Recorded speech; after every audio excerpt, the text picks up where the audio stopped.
नाशिकच्या नाशिक रोड परिसरामध्ये पूर्व वैमनस्यातून 2 सख्या भावांची हत्या करण्यात आल्याचा प्रकार उपनगर पोलीस ठाणे हद्दीतील आंबेडकरवाडीमध्ये रात्रीच्या सुमारास घडला। यानुसार पोलिसांनी दिलेल्या माहितीनुसार उपनगर पोलीस ठाणे हद्दीतील आंबेडकरवाडी येथील राष्ट्रवादी काँग्रेसचे उपाध्यक्ष उमेश उर्फ मन्ना जाधव व प्रशांत जाधव या 2 भावांवर त्यांच्या घरासमोर तेथीलच राहणाऱ्या टोळक्यानं धारदार कोयत्यानं हल्ला केला। या हल्ल्यात या दोनही बांधवांचा जागीच मृत्यू झाला। घटनेची माहिती मिळताच पोलीस उपायुक्त मोनिका राऊत, सहाय्यक पोलीस आयुक्त डॉक्टर सचिन बारी, वरिष्ठ पोलीस निरीक्षक मधुकर कड, उपनगर पोलीस ठाण्याचे वरिष्ठ पोलीस निरीक्षक जितेंद्र सपकाळे, पोलीस निरीक्षक संजीव फुलपगारे, गुन्हे शोध पथकाचे पोलीस उपनिरीक्षक प्रभाकर सोनवणे आदींनी घटनास्थळी धाव घेतली। घटनास्थळावरून मृतदेह जिल्हा रुग्णालयात दाखल करण्यात आले। दरम्यान त्या ठिकाणी आंबेडकरवाडीतील व परिसरातील नागरिकांनी मोठ्या प्रमाणात गर्दी केली होती।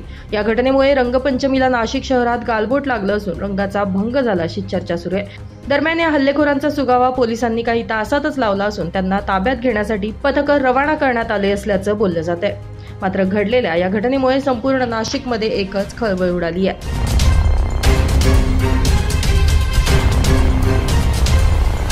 आज उपनगर पोलीस स्टेशन हद्दीमध्ये आंबेडकरवाडी या ठिकाणी 2 सख्या भावांचा खून करण्यात आलेला आहे। धारदार शस्त्राने खून झालेला आहे।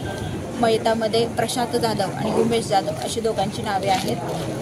त्या संदर्भामध्ये पोलीस घटनास्थळी पोहोचलेले आहेत आणि नेमकी घटना कशामुळे घडलेली आहे आणि काय नेमकं वादाचं कारण आहे त्याबाबतची माहिती आम्ही घेतो।